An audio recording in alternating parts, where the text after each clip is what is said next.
महाराष्ट्र सरकार ने धुले नगर निगम द्वारा नवविस्तारित मकान पट्टे को निलंबित या रद्द नहीं किया। ये बात राष्ट्रवादी शरद पवार पार्टी के शहर जिलाध्यक्ष रंजीत राजे भोसले ने कही।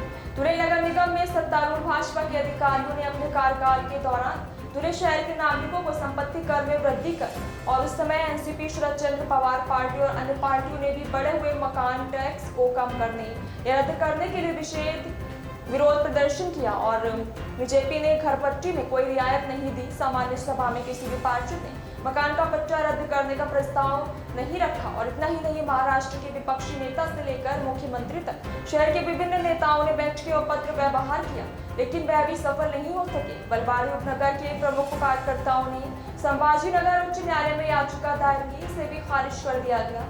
इसके विपरीत नगर निगम के अधिकारी और अधिकारियों बढ़े हुए किराए की नोटिस जारी करते रहे।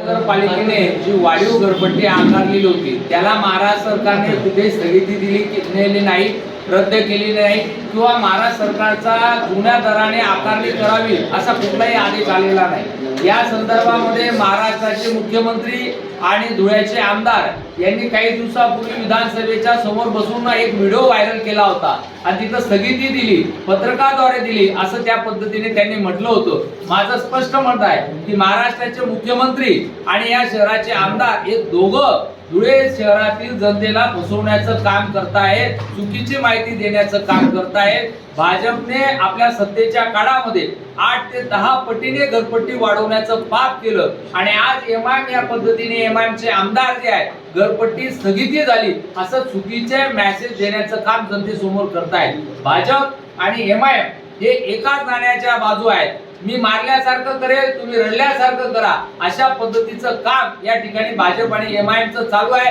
माझी जनतेला विनंती आहे की अशाच्या नेत्यांवर विश्वास ठेवू नये। कुठल्याही पद्धतीची घरपट्टी या शहराची कमी झालेली नाही किंवा रद्द झालेली नाही।